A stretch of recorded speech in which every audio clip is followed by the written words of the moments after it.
I said Meghan Markle is, of course, a lifelong feminist, which she's demonstrated by marrying a prince and giving up her job. Turns out Prince Harry and Meghan Markle will still get paid millions of dollars for doing absolutely nothing. Sir, your millions from Netflix for no one knows what. Put it with the rest of them. My brother's fiancée, Miss Meghan Markle, is on the American program Suits. Yes, Wednesdays, 8 p.m, USA Network. The only difference between that show and this is people watch this one. If you had lunch with Meghan Markle, you'd be stunned at how dumb she was. Not because she's black, because I wouldn't think she was black if I looked at her, because she's an actress who was on the show Suits. And I know some people are disappointed by the name Archie, but there's one person who's super excited, the Queen. Yeah, because you know for the last 9 months, she's been like, please don't be Jamal. There's one thing in life you absolutely never do unless you're ready for bloodshed, and that is piss off comedians. These people survive on sharp tongues, ruthless timing, and the kind of memory that never forgets a slip up. They have microphones, global platforms, loyal audiences, and absolutely no mercy. And the moment they smell hypocrisy, ego, or fake victimhood, they don't hesitate. They attack. They tear it apart. And Meghan Markle,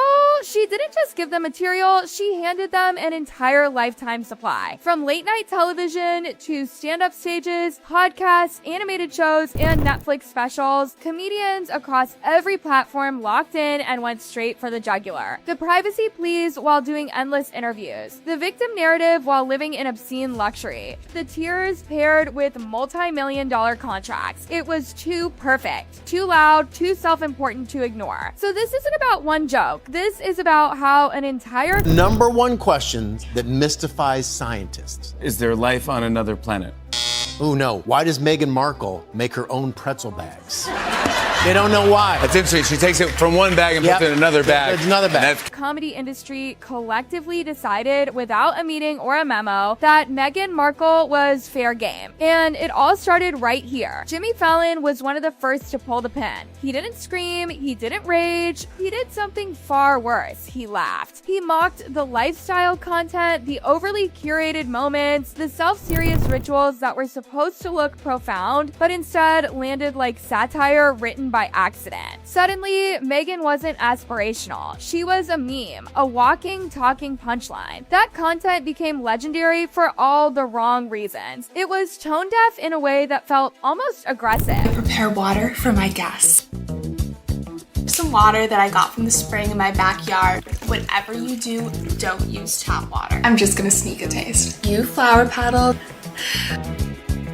H is always calling water water, and there the kind of thing that doesn't just invite mockery, it demands it. And the internet didn't hesitate for even a second. Parodies flooded social media instantly, not just from critics, but from people who didn't even watch late night television. That's when you know it's bad, when the joke escapes its original audience and mutates into something global. Preparing water with flower petals like basic hydration was beneath her. Flower arranging wasn't a hobby, it was a metaphor. Everything was a metaphor. Every action had a message, and the message was always the same: look at me. The jokes weren't random, they weren't cruel for no reason. They were calling out patterns people had been noticing for years. The media tour never ended. Oprah turned into Netflix. Netflix turned into... Meghan Markle has finally revealed why she and Prince Harry call each other M and H.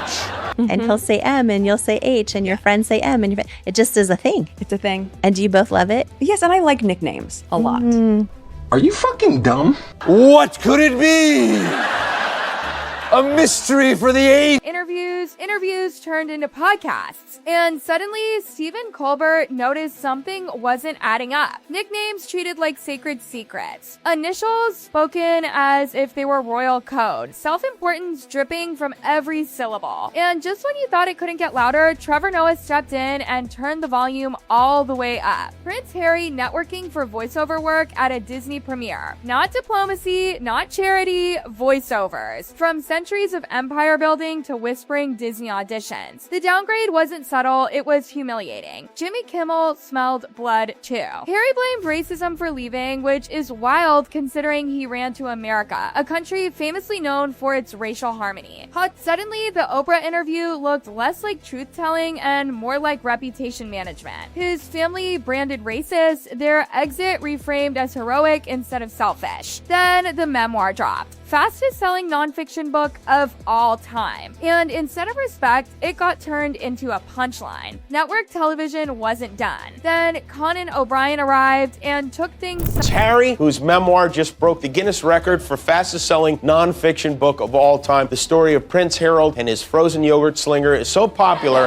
they're now releasing a version for kids. I don't know if you know about this. It's a twist on The Princess and the Pea. It's called The Prince and the Penis, and somewhere genuinely unhinged, wax figures, storage jokes, sexual innuendo. It was uncomfortable, it was bizarre, and somehow it was still funny. When late night makes you a recurring punchline, recovery stops being possible. But that was only the warm-up. Saturday Night Live went nuclear. Weekend Update didn't just joke about them, it erased them. Nobody wants them anymore. Their own country would rather trade them away. When your existence becomes a bargaining chip in a comedy sketch, you've hit rock bottom. Snell wasn't finished. They'd been roasting them since the wedding day, stripping away the fairy tale until all that was left was an unemployed man living with his grandmother. The contradictions kept stacking up: privacy while oversharing, victimhood while profiting, royal ties when convenient, royal trashing when profitable. Then stand-up comedians got involved, and stand-up has no limit. President Trump also announced a new trade deal with the UK that will reopen British markets for American companies. All that Britain demands in return is that we keep these two. Chris Rock said what everyone was thinking. You don't marry into the most historically racist family on earth and act shocked. The information is free, the history is public. Pretending otherwise was insulting. Bill Maher wasn't buying it either. Writing books about not wanting attention, doing press tours about privacy, complaining from mansions. Andrew Schultz made it brutally clear America doesn't care. We fought a war specifically to stop caring about royalty. Jimmy Carr added the British angle, the Nazi costume, the taxpayer expectations, the audacity. Then Joe Rogan woke up one morning to Prince Harry talking trash about him on television. That didn't end well. Tim Dillon called out the transactional relationships. Godfrey spotted the fake humility. Simon Brodkin watched the documentary hoping to understand and came out hating them more. Even John Oliver said they lacked the capacity to change. Cartoons got involved. South Park destroyed them. Spitting Image went savage. So savage, it allegedly got sued. That's when you know it's over. When comedy, satire, podcasts, stand-up, animation, and late-night television all land on the same conclusion, the brand collapses. Netflix shaky. Spotify canceled. Every appearance mocked. The victim narrative expired. The comedians saw through it years ago. Harry is just starting to catch up. And the question isn't whether the roasting will stop. It won't.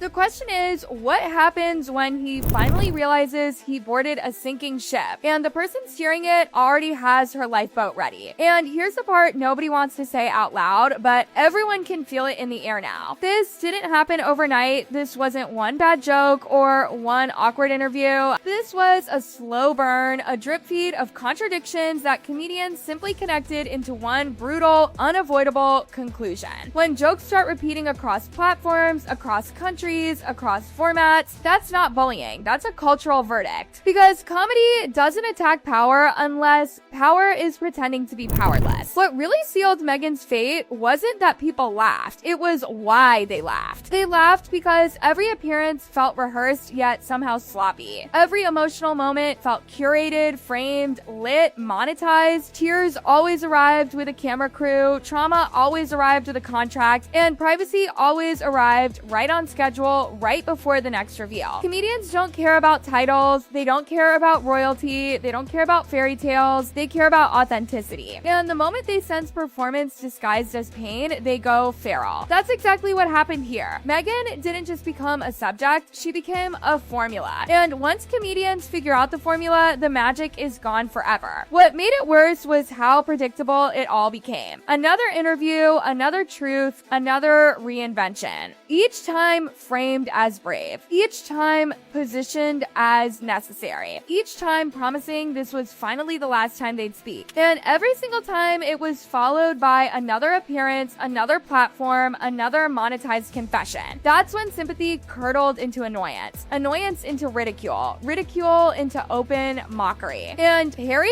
became collateral damage in a story he clearly didn't know how to control anymore. He went from prince to prop. from symbol to side character. Every joke about Meghan dragged him down with her, stripping him of relevance, dignity, and authority piece by piece. The man who once represented legacy and continuity was now reduced to reaction shots, awkward smiles, and punchlines about frozen body parts and bad decisions. The cruelest part is that comedians didn't even have to exaggerate. They barely had to twist the facts. The material was already absurd. The optics were already terrible. A couple begging for privacy while starring in documentaries, complaining about security while broadcasting their location, condemning attention while chasing relevance like oxygen. Once the joke becomes they want it both ways, there's no recovery. Because that joke sticks. It's simple, it's repeatable, it's undeniable. And when South Park gets involved, that's the final stamp. That show doesn't punch randomly. It waits until the culture has already made up its mind. When animation reduces you to caricature, when your contradictions are so obvious they can be explained in 22 minutes with crude drawings, you're done. You don't come back from that, ever. What made this spitting image situation even more telling was the alleged legal pressure. Comedy thrives on mockery, but mockery thrives even more when it's resisted. Trying to silence satire only confirms it hit something real. And suddenly, instead of being laughed at, Meghan looked thin-skinned. Not wronged, not misunderstood, just unable to tolerate being treated like everyone else in the public arena. That's the irony that comedians couldn't resist. The woman who demanded equality and fairness recoiled the moment she was mocked like a regular celebrity. No special rules, no royal protection, just jokes. And the audience noticed. The audience always notices. The comments stopped defending, the applause thinned, the "you're so brave" energy evaporated. What replaced it was eye rolls, memes, and exhaustion. People didn't hate her because comedians told them to. They stopped caring because the story never evolved. Same grievances, same language, same framing, over and over again. That's when the brand cracked. Spotify walked away. Netflix hesitated. Public appearances turned icy. And every solo move started to feel less like empowerment and more like positioning. Separate projects, separate branding, separate futures. The writing isn't subtle anymore. It's bold, underlined, and flashing. And here's the quiet part nobody wants to admit. Comedians didn't destroy Meghan Markle's reputation. They reflected it. They held up a mirror and exaggerated nothing. They just said the part everyone was whispering louder and funnier. Harry may still be catching up, but the audience already moved on. The sympathy window closed, the goodwill expired. And once comedy decides you're no longer tragic but ridiculous, you don't get redemption arcs, you get reruns. So no, the roasting won't stop, it doesn't need to. The jokes write themselves now, the image is set, the narrative is locked. And the world has already decided where this story ends, not with a crown, not with vindication, but with laughter that never quite sounds kind again. That's the price of turning pain into performance. And comedy always collects. And maybe that's the most brutal ending of all, not outrage, not cancellation, not even hatred, but indifference wrapped in laughter. That's where this story has landed. When people stop arguing, stop defending, stop feeling the need to correct the record, and instead just smirk and scroll, that's when the curtain has really fallen. Because outrage keeps you relevant, sympathy keeps you protected, but being laughed at, that drains power fast. Every new appearance now arrives with a pre-written punchline attached to it. Every statement is filtered through the same lens. Here we go again. The audience isn't listening for truth anymore. They're waiting for the contradiction, waiting for the clip that will be replayed, remixed, and ridiculed before the day is over. That's not cruelty. That's fatigue. And fatigue is fatal in the attention economy. What makes this collapse so fascinating is how avoidable it all was. Silence could have saved the mystery. Distance could have rebuilt dignity. Time could have softened the narrative. But instead, there was always another reveal, another grievance, another attempt to control the story. And the harder that grip tightened, the more it slipped. Comedians didn't ruin anything. They just arrived at the end of a long road Meghan chose to walk loudly, publicly, and repeatedly. They sensed the overexposure, they smelled the self-importance, and they did what comedians have always done when someone mistakes spotlight for substance. They laughed. Now the story keeps going, but without the audience invested investment it once had, without the seriousness it demanded, without the reverence it expected. What's left is noise, echoes, and a reputation frozen in parody. And once you become a punchline that never quite stops landing, the world doesn't wait for your comeback. It just laughs and moves on, and moves on, and moves on, and moves